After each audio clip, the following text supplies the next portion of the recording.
Should the Dallas Mavericks trade for Jonathan Kuminga? I'm answering that question on today's Locked On Mavs.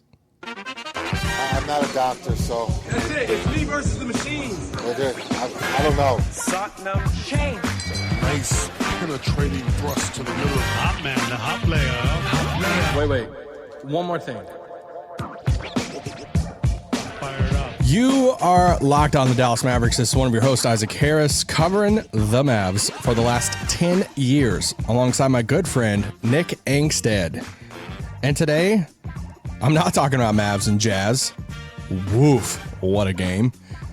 The Jazz are the single best case for relegation in the NBA. I'm talking about Jonathan Kuminga because Kuminga has been in the news the past few days. January 15th, we got another update on Jonathan Kuminga, which it's been 4 days since I've never seen a role player get as many updates over the last 2 years about his status and trade status and everything than Jonathan Kuminga. It's honestly unbelievable.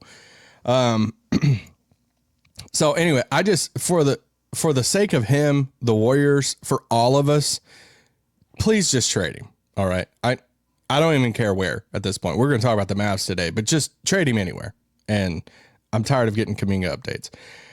But Dallas is showing interest in Jonathan Kuminga. And Tim McMahon has noted that in the past. I think Stein, I could be wrong on that. Shams said it on TV a few days ago that, hey, Kuminga has requested the trade January 15th. So basically, in the offseason, he works out this thing with the Warriors and it's like, hey, he wanted to be traded, Golden State. It's a mess, to be honest. But they worked out this thing with the contract, hey, let's do this 2-year thing. It's basically a team option, no guarantee for the second year. But we'll pay you this $22 million for this year with this kind of under the table agreement that you can't really do, but everybody says that they did of, hey, we're going to work out to trade you come the trade deadline. He starts all the season really good. Then he has his knee injury, and then he just falls completely out of the rotation for Steve Kerr. And now he's just been racking up DNP-CDs. And then the first day that he could possibly get traded is January 15th. 15th happens, and the first thing, he logs into Microsoft Teams in that morning and types up a trade request, his agent. So that happens.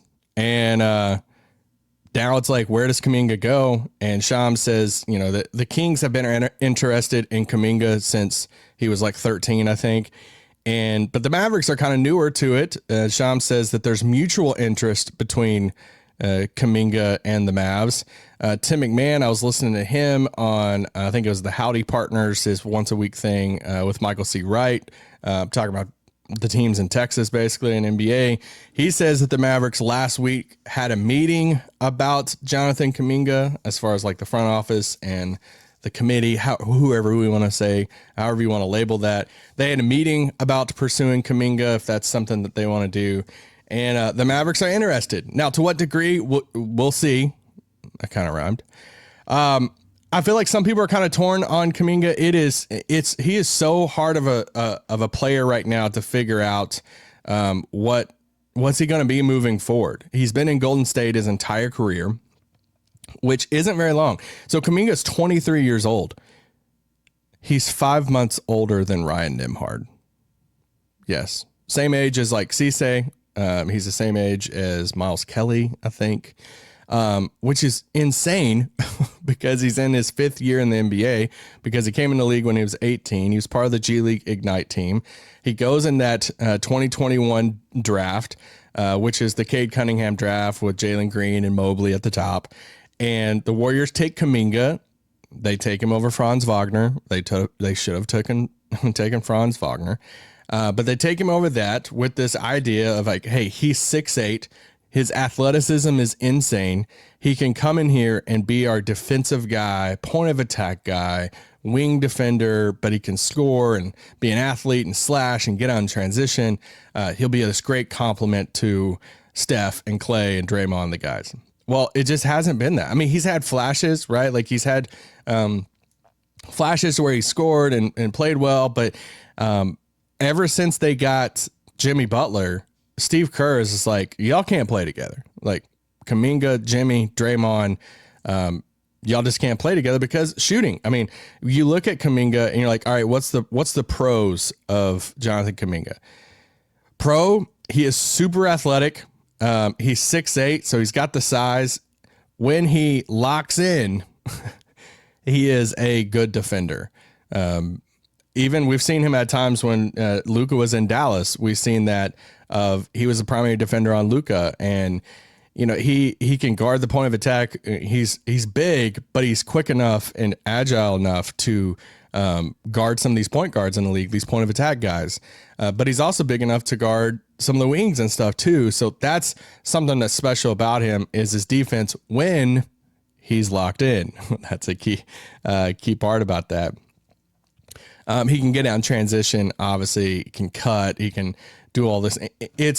There is something there that could be special. It's just the thing that is like hard for, I think, any fans of other teams or even media and people around the league is like, man, if like he didn't, like Steve Kerr just doesn't even want to play him. So what is it? Because his outside numbers are horrible, like as far as a shooter. And that's, one of Steve Kerr's biggest thing is like, hey, we have Steph and stuff out here. Like we need elite spacing. And if we have Draymond on the floor and then you have Jimmy, who's like an okay shooter, but not great. And then you can't have Kuminga out there too. It's like spacing. There's no spacing at that point. So can his outside shot come around? Can he get into a system in which there's not a ton of other non-shooters in the lineups with him?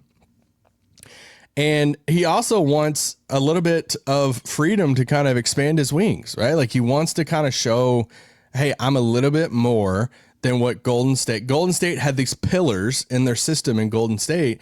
And then it's like, all right, who can play the defined roles? And we've seen guys excel at playing these defined roles in Golden State, like the Kevon Looneys of the world or the Gary Payton Juniors of the world.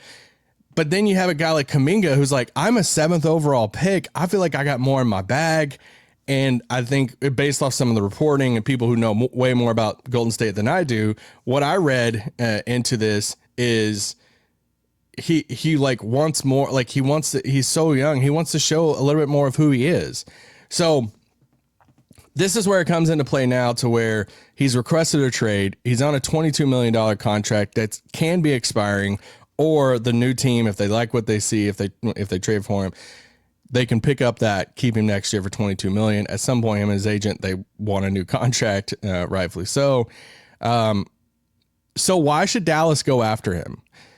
I think some of you are like, don't go after him. He's not very good, and he's shown that in Golden State, and he can't shoot. Why are we going to do this? I think it could go two routes if Dallas trades for him.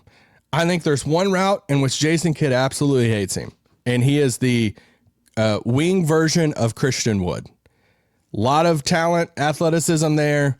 There's something that when he tries, it's good, but if he's not fully locked in and he's not embracing the role and all of that, it's like, wow, we just did Christian Wood again, but in wing form. There's another route. The most positive route of it is you swing for a guy like Kuminga, which is probably a lower type of value. You get a guy in Kuminga who's still 23, who is in the Cooper Flagg timeline or area of ages. He's 23. He's super athletic. He is your point of attack guy that can guard these other guards in the league. And he also can get out in transition, which Dallas likes to do and Cooper likes to do. And then you just bank on, hey, can his shot come around? Like, you bank on some hope. Like, if you believe in Jonathan Kuminga, you believe in some of the flashes of light that you've seen glimpses of in Golden State, and you're like, hey, a new scenery, new atmosphere, new organization, this is where he can finally break out. If you don't believe in Jonathan Kuminga, you're looking at it and saying, if he didn't work out with the Warriors and he can't shoot and all this stuff, like, is this kind of like who he is in the league? For me, I think based off the prices that you see, like rumored, if Dallas can get him for fairly cheap, I'm swinging all day long. Let's take a quick break, and then I'll come back and I'll talk about more about Kuminga, how Dallas could possibly get him if you're in that camp, and then a small thing of like him versus RJ Barrett. This podcast is brought to you by our friends over at DoorDash. The season's heating up, and DoorDash has a way to keep fans in their bag the whole way through. Whether you're watching the highlights, the tunnel fits, or just your favorite player, DoorDash makes the entire season more fun because every player has their bag. With DoorDash, fans have one too. DoorDash keeps your stacks stocked, your gear fresh, and your watch party vibes absolutely on point. There are nights when your team stresses you out. Guys, I just went through a whole Baltimore Ravens season, and that is horrific. Let DoorDash become your post-game therapy. Sometimes you just need dessert now. From tip-off to overtime, stay in your bag and order on DoorDash. Get snacks, drinks, gear, whatever gets you through the season delivered right to your door. DoorDash, in your bag all season long. This podcast is also brought to you by our longtime friends over at FanDuel. Fridays already feel different during the basketball season, and FanDuel is making them even better. Every Friday night before the game tips off, FanDuel gives fans a new way to kick off the weekend with NBA Happy Hour.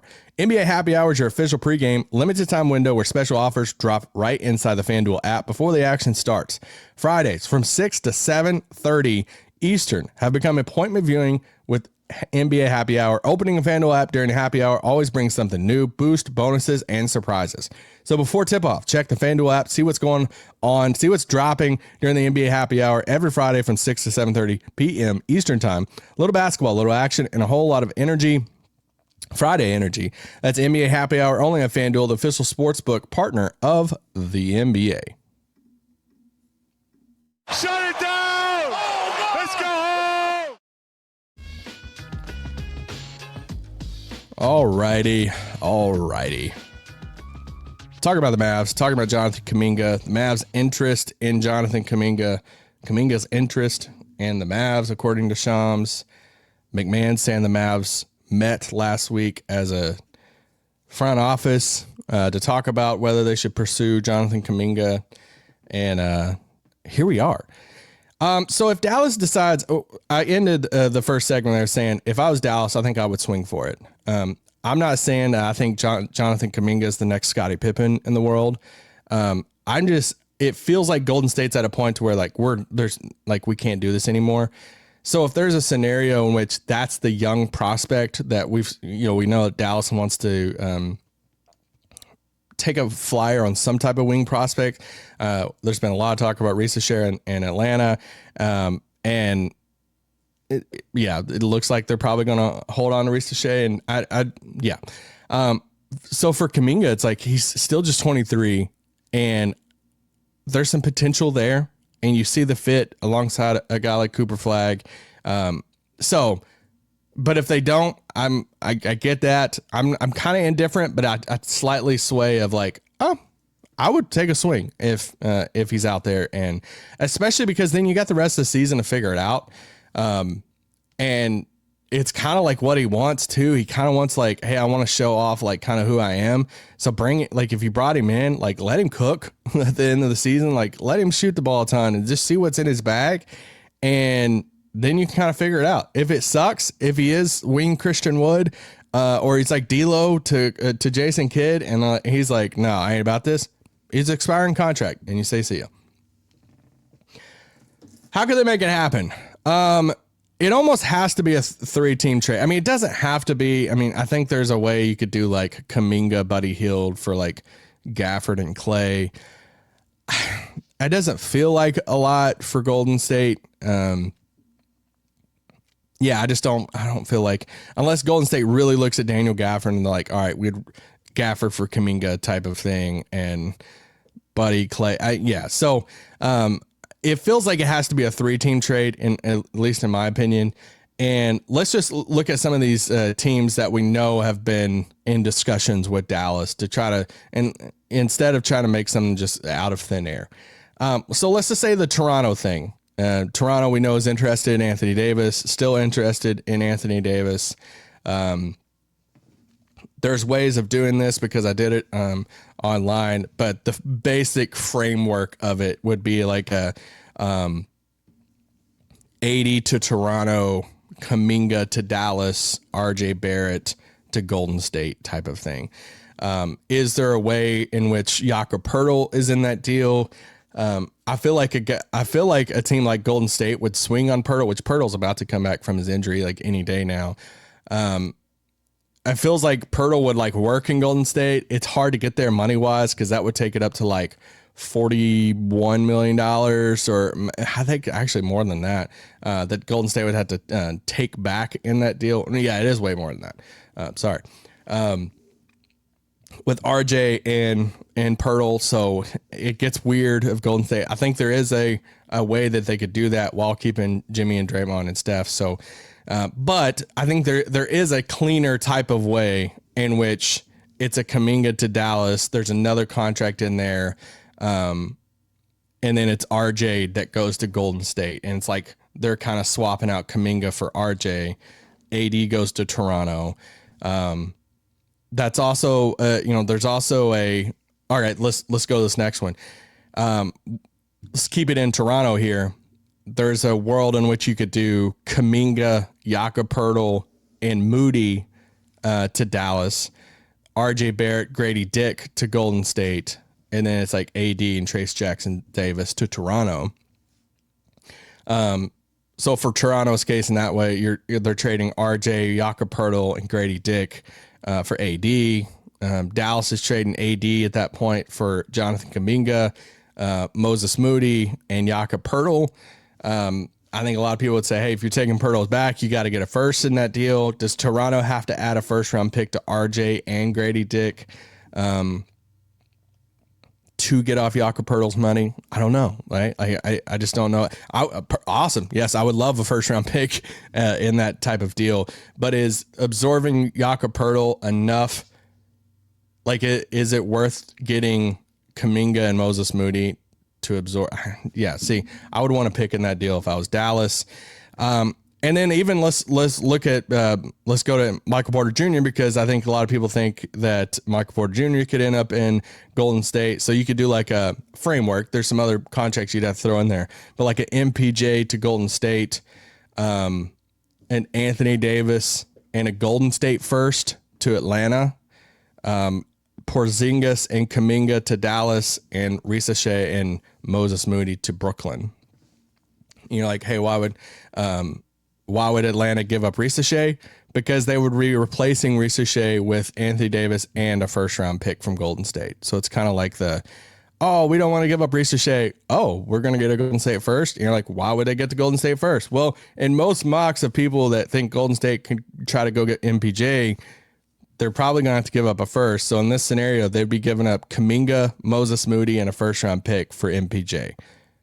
I don't know. I could see Golden State doing that for real. Like, so then that first goes to Atlanta with Anthony Davis. Atlanta gives up Ricochet. So Ricochet and Moses Moody go to Brooklyn. Brooklyn's like, hey, we'll take Ricochet and Moses Moody in this.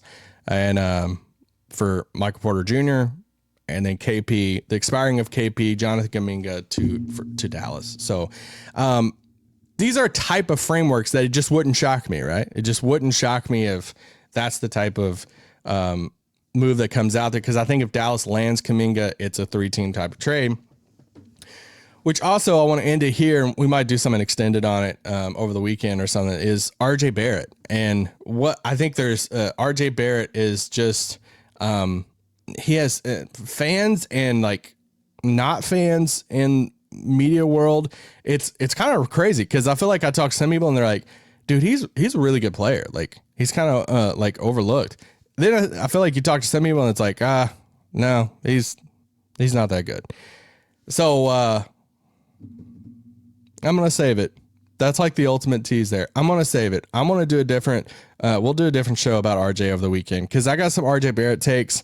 And I think if Anthony Davis gets traded, he's one of the, if I had to like do like 3 players here at the top of like, if like, hey, if Anthony Davis gets traded, give me 3 players that you're looking at that could end up in Dallas.